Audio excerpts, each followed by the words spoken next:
You want to tell us a bit about your experience in the UK, in London? No, you were living. Yeah, I was living in London. Basically, I graduated in Cardiff Uni around '97, and I went back to London to live with my friends, a lot of Gibraltarian musicians that were living there at the time, from 1 Minute Silence and later Breed 77. And I was living there, working in Camden Market and working in High Street Kensington for a while, in the market as well. And then I discovered the world of DJing, and from '99 onwards I started DJing full time, and I traveled the world from 2002 till recently. Almost every weekend I was, especially in summer, flying all over the world, different festivals and indoor events. What places, qué ciudades visitaste, qué países? It's about 28 different countries. I used to do Germany a lot. I went around 70 times to Germany alone. But I went to places as far-flung as Panama, Brazil, Japan. I played in the desert as well, in the Sahara Desert. And almost all of Europe, really. And when you lived in London, did you feel comfortable? Did you feel as part of the British society living there, or did you feel more like an outsider? Well, the thing is in London, and probably still is that it's very cosmopolitan. So the scene I was in, which was a psychedelic trance scene, was full of it's a very international scene. So mainly I was most of the time I was mingling with people from all over the world, Brazilians, Italians, Turkish, a lot of Turkish as well.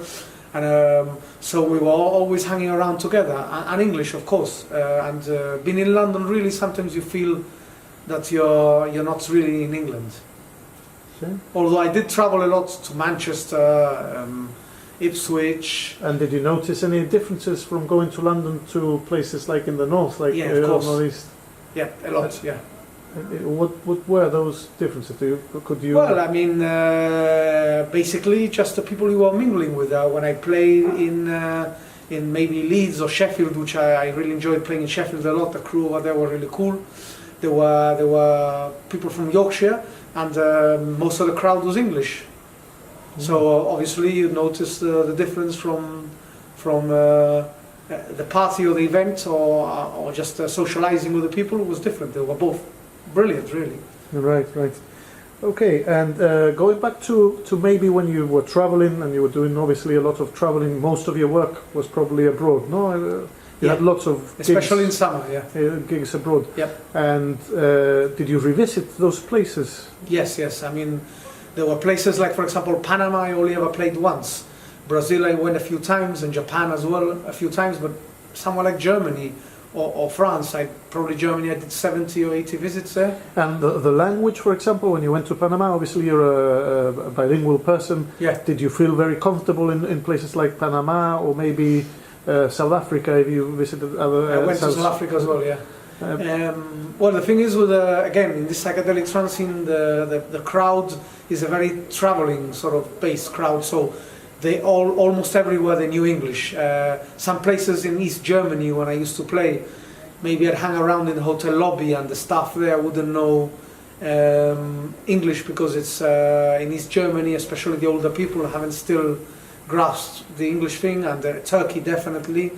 In Japan as well, especially when I played in Hokkaido, which is up north, which is a less touristic place. So, I mean, all the menu and stuff like that was all in Japanese. Obviously, I had the promoters with me who were bilingual, so there wasn't a problem really.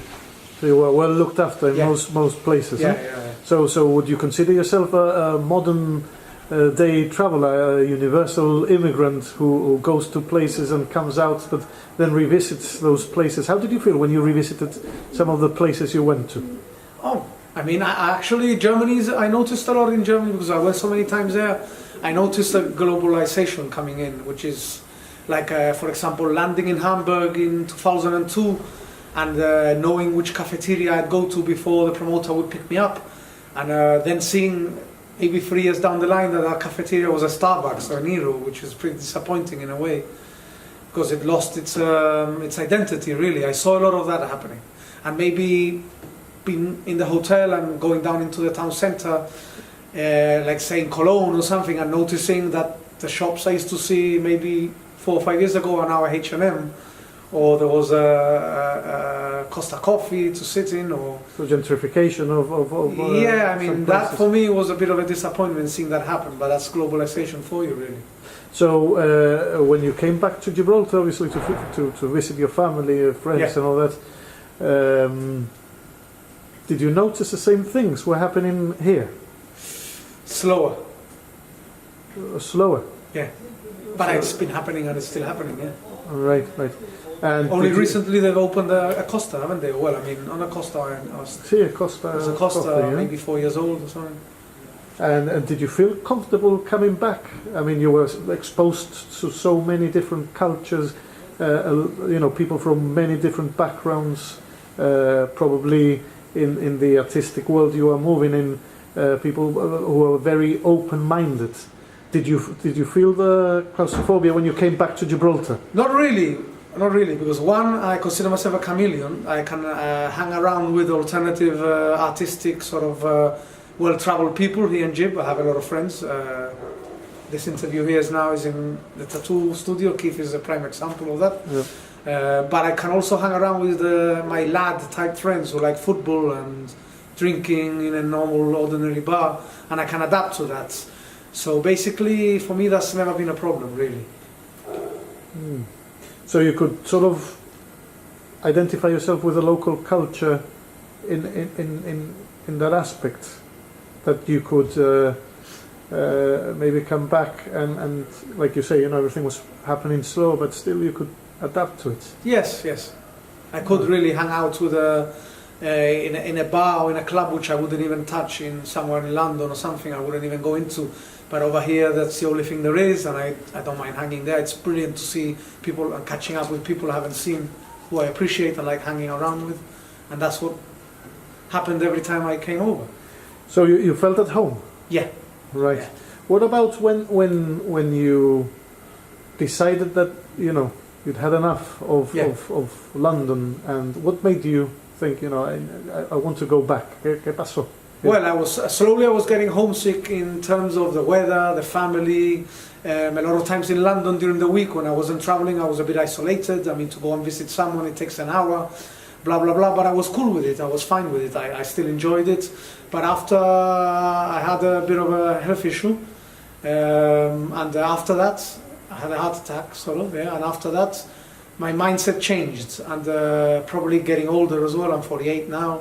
And I found that I couldn't do this anymore, this kind of fast life, you know, of a hedonistic sort of life was a bit too much for me.